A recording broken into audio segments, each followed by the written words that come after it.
So I asked you guys all for your hottest art takes in the community tab, and you guys did not disappoint. Enough preamble, let's just get right into it. Okay, so first hot art take is from viewer FoxboxTrot9436, and they say, webcomic/comic/manga art is quote-unquote bad if you cannot tell what is going on or if it's hard to follow. You can have the most beautiful, refined art style, but if I can't tell what a character is doing/feeling or get lost in the action, then the art is quote-unquote bad. Granted, this can also be caused by poor paneling and writing too. Edit. Too many people will overlook amazing series just because the art isn't refined, but I consider the art quote-unquote good because I know what is going on and it works with the story. Comics are a visual medium after all. If you have to have your characters tell the audience what they're thinking or doing because you cannot draw it or you don't even attempt to, then write a novel. Nothing wrong with writing short stories or novels. So, I somewhat agree with this, but I think it comes down to personal preference. I do think legibility is by far the most important factor in comic art. You should be able to tell which characters are which and what they're doing and where they are from panel to panel, page to page. I also think you can have extremely well done and rendered artwork that is also extremely legible. Berserk comes to mind. Sometimes cleaner, more stylized artwork fits the aesthetic of the story more, but can also run into the legibility issue as well. I'm going to put my own hot take right here at the start of this video. Oda, the artist of One Piece, has this issue. Just from a glance at some of his pages, I can't tell what the hell is going on, despite him having a simpler art style. Now, admittedly, I haven't read One Piece, nor do I plan to, because I just don't like Oda's art in general. Sorry, not sorry. So maybe in the context of actually reading it, my opinion would differ, but the fact stands that sometimes a simpler art style can also be hard to read. As for quote-unquote bad art that's easy to read, a rather infamous webcomic called Tales Gets Trolled comes to mind, which I will eventually do a review on. Stay tuned. Until then, I'd recommend Cybershell did a pretty good video on it. There's also the original version of the One Punch Man manga that was very crudely drawn. However, it shows one's understanding of depth and perspective in a manner that many amateur artists would struggle with. So, is it really bad art? I think it all comes down to personal preference, but overall I'd agree. Legibility and sequential art, comics or otherwise, is by far the most important thing to aim for. That's why if you're going to do comics, I'd highly recommend thumbnailing your pages and planning them out before actually drawing. Next take is from Carnosaur IT7CS, and they say, I got two. Ooh, 2 for 1. Okay. 1. Scientific paleo-art reconstructing extinct animals as accurate as possible needs to be as well respected as classical art. The amount of attention to detail having to keep up to date with the newest studies, understanding proportions, anatomy, etc. of extinct animals, some with only a handful of bones to their name, it is all impressive. All the respects to those who have to reconstruct and mount skeletons in museums. 2. You don't need super expensive materials or tablets to be a good artist. I mainly use pens and pencils from Walmart. I agree with the take on paleo art. Biological illustrations as well as scientific diagrams are a field of illustration that often gets overlooked. I believe that it should be something that's looked at with as much respect as the old masters in the art world. This stuff is more appreciated in the scientific community, but it takes tons of skill to render artwork that not only illustrates stuff like how the body works, but also gets it accurate. And wholeheartedly agree with the reconstructive artwork based off of little remains. That's gotta be tough. As for the cheap art supplies, I'd say yes and no to that. While I do agree that some great works have been created on little to no budget, having nice art supplies is always a good thing in my opinion. Like, I'm sure you've all seen the viral video of that one artist creating Santa Claus in Microsoft Paint, a free program. So it does go to show that you just need theory, practice, skill, and a smidge of talent to be a great artist. Also, speaking of Microsoft Paint, check out that video I did where I created some digital art in Microsoft Paint, link in the card, and I'll put it at the end screen too. But, you know, getting back to what I was saying, when you're drawing with cheap supplies and transitioning to more expensive stuff, you can usually feel the difference. It's sort of like upgrading PCs. You can literally feel the enhancement. I'm more of a fan of the middle grade stuff, you know, where it isn't so cheap, you feel like it's gonna break, but it's also not so expensive you wouldn't even want to use it, you know what I mean? I feel like that's a good middle ground. For instance, my tablet, it's a Huion, which is a company known for making budget tablets, and it served me well since 2020 when I got it.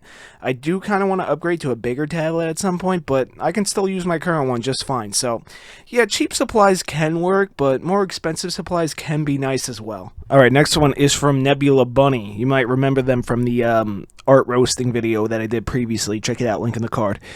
And they say, Most modern art has sort of lost its purpose. Like, art used to actually be meaningful. It was used to tell a story. Art was highly regarded. It was educational. Now art is everywhere you look. It's so oversaturated to the point that art has been devalued. Art schools are full of pretentious pricks. Art pieces are being used for money laundering schemes and as a way to invest money and sell off later. Lots of modern art pieces feel the same. They don't challenge any views. The not all art is political is BS, like what's happening. It's not 100% bad, but it's certainly different. I might be kind of biased, but I feel like even fan artists are more genuine than many modern artists. I don't blame anyone for wanting to make a living, though. Also, AI is a way for companies to access skill without having to support actual skill living, breathing human beings. Okay, so we got a few here. We got the classic modern art is kind of bad argument, which is honestly something I'm going to end up making a video on. You know, the blank canvases, the abstract art, the bananas on walls, that kind of stuff. It'll get its own dedicated video. As for the money laundering part, well, yes and no. It's technically not money laundering. That's why they get away with it. So these garbage pieces sell at auctions for millions of dollars, are used by the billionaires that buy them to get tax breaks because these pieces are considered assets, based off their value. But we all know they mostly buy them just so they can get those tax breaks. That's a whole other thing I'll address when I get to the modern art video. Modern art in this context referring to that capital A art in big galleries. So, otherwise known mostly as garbage. So subscribe if you don't want to miss that one.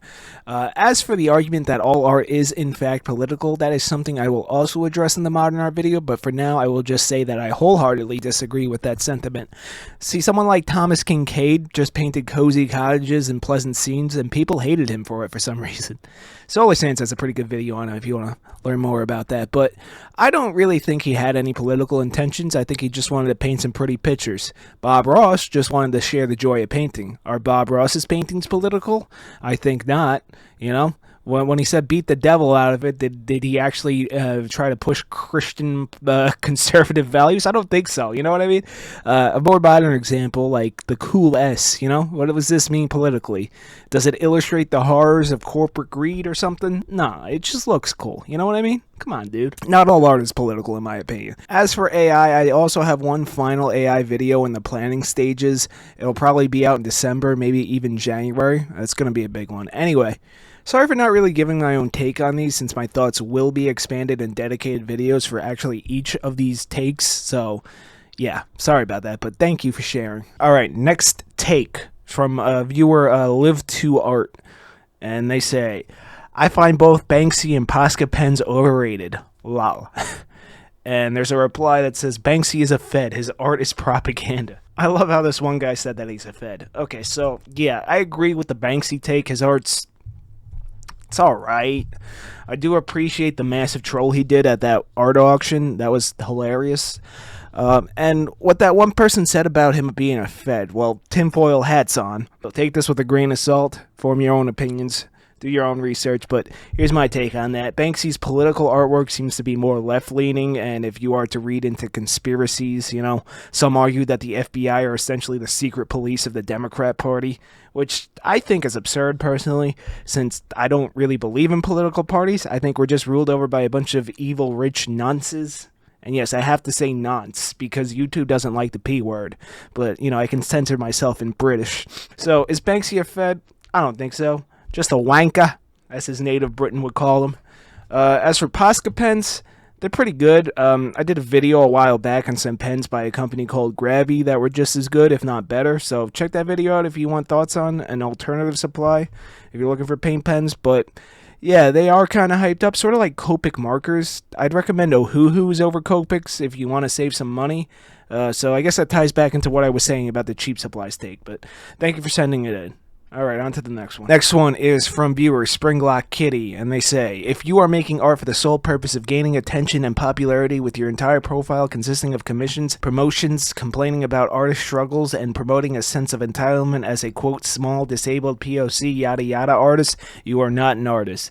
You don't become an artist by spewing some shit and begging for attention. You have to earn that by showing true passion for what you do. A 12-year-old on DeviantArt drawing Pokemon fan art because they think Charizard is awesome or some shit is more genuine than your average Twitter artist. The word artist has lost all significant meaning.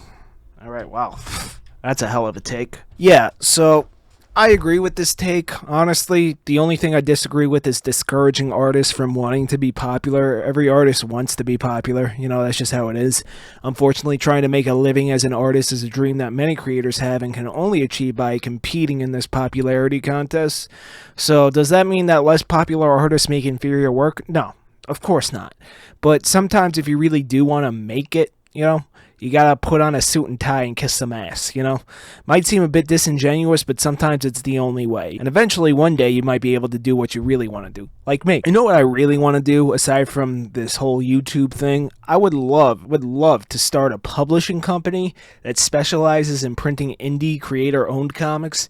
Probably more mature stories with the intent to compete with the manga market. No superheroes or universe bullshit allowed. But doing that takes a lot of money and popularity. It'll be a while before I can even revisit the idea. So hit the subscribe button so I can gain more popularity and further this career, if you would call it that. Though, I don't believe the word career is applicable to any work anymore, but that's a whole other can of worms I don't want to open right now.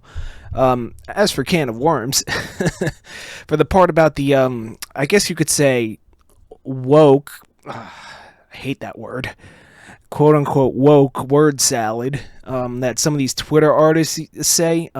Yeah, nobody cares. Shouldn't matter what your background is. If it's good, it's good. You know what I mean? Like, if you spend less time focusing on that, more time focusing on your craft, maybe you'll get somewhere. Like, if you really feel the need to state all that stuff, I mean, fine. But to a lot of people, it's unnecessary and in some cases a bit off-putting. Like, I'm pretty indifferent to that stuff. I don't really care too much. But then again, I'm a heterosexual white guy. I might have a different viewpoint if I wasn't. But I do think most people just kind of don't care about that kind of stuff, and the people that do should probably log off and touch some grass. Internet and real life are two very different places, so just my thoughts. Moving on. Alright, so this next one comes from friend of the channel, JT Music Box. Love this dude. He's been leaving comments on my videos for like 2 years now. You go back to see my sub 50 view videos from way back, you'll see at least one comment from him. Shout out to JT. Anyway, and he says that art installation tree that was in France a while back was actually a crude joke posing as art. That's that giant butt plug in green that they put in France. Let me read the next one before I get into that. And also, I personally like art that moves me or makes me feel something that's obviously different person to person, but I guess my take is art is good when it's good. Jackson Pollock did splatter paintings and computers analyzed it and found fractal patterns, and as his work progresses, later pieces had more instances of fractals. So just off the top of my head, I'd say poses. You spelt it the French way, dude. Poses, randomly splattering paint with that level of intent or skill are hacks. But at the end of the day, if I look at it and stirs deep emotions, I don't care about any of that. Interesting take. So, I had to look up the French tree, and I'm laughing my ass off. That's hilarious. But yeah, if I lived there, it'd probably be a massive eyesore. I think it's just an elaborate troll, not an art piece. One would probably classify this as Dadaism, which is an art movement I'll be talking about heavily when I get to the video on modern art I'm planning. But as for evoking emotion through art, sure, I get that, but sometimes I just like things that are cool looking. Like, what's cool looking to me might not look cool to others. Some people love Ilya Kushinad's work, very popular artist. Who doesn't like their work? Me. Yeah, I think it's kind of mid, honestly. Ooh, there's a hot take for you. But yeah, sometimes emotional reactions are warranted. Like, look at spicy artists. You guys know what I mean when I say spicy artists. Their whole career is based on how horny their art can make people. Like, if it doesn't give wood, it isn't good. Okay, I'll see myself out. But oh my god, Jesus Christ. But getting back to Jackson Pollock, stay tuned for the modern art video. That's all I'm gonna say. But yeah, thanks for sharing, JT. Appreciate you, brother. Next one is from KPXCYY. Capixi. Alright. And they say, mainstream art styles usually lose their appeal. It's not that the quality of the work is lost, but the feeling you get seeing something for the first time and then 100 more of the same thing kind of makes the artwork feel more bland. I only think this really stands for those who draw in an art style but don't have the fundamentals down completely, which is usually a lot of people inspired by that art style, so the drawing has less technical skill even if it is in the same art style, making it look amateur even if they draw it the same way. Hopefully that makes sense. I get what you're saying. So okay, so I see what you're saying here. Is that a particular artist will get really popular, and the next gen of artists will rip off their style. Doing so, they skip the fundamentals, anatomy, perspective, lighting, and all that stuff.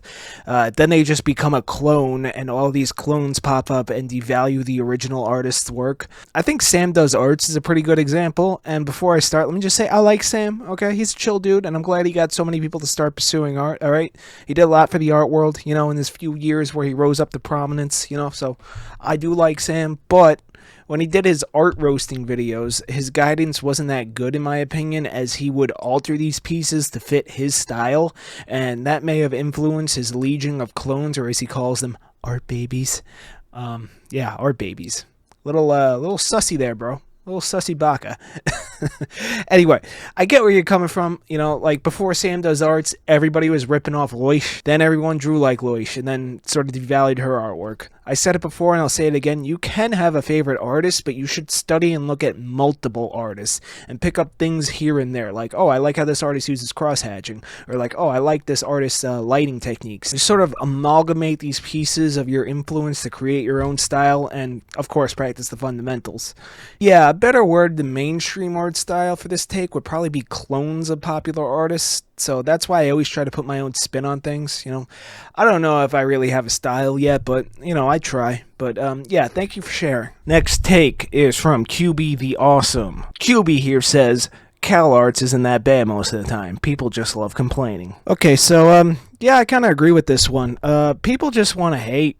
People just need something to hate because, they just don't have a life and they just want to feel angry about something because they have no problems.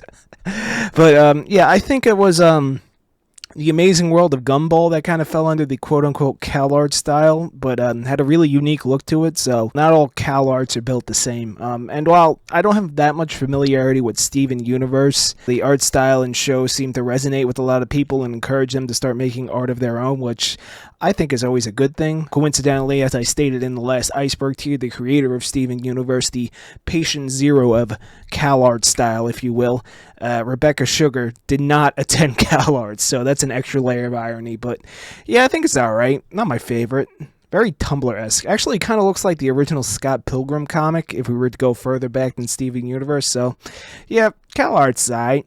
It's alright. Next one is from Pophonics. You might have seen their work in one of the art roasting videos. I can't remember if it was the first or second one. Check out the art roasting videos and submit your stuff on Discord so I can do more of those. Pophonics says, my art hot take is people who do realism and only paint things in real life with that skills are lame-os. Like painting something off of a reference of something one-to-one is lame. Use that skill to make something awesome like 2 War of the Worlds tripods cuddling. Ah, that was you when I was asking for viewer-made Inktober prompts. Stay tuned till Halloween for that one. Anyway, let's get into this one. Okay, so I get where you're coming from. Realism that's one-to-one like that requires a good reference and a lot of time, not a ton of skill.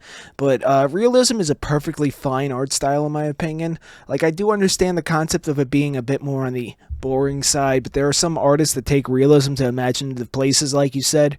If you have the time to really render things out realistically, might as well get creative with it. I think realism is okay. The only issue is that realism artists don't really have any sense of identity.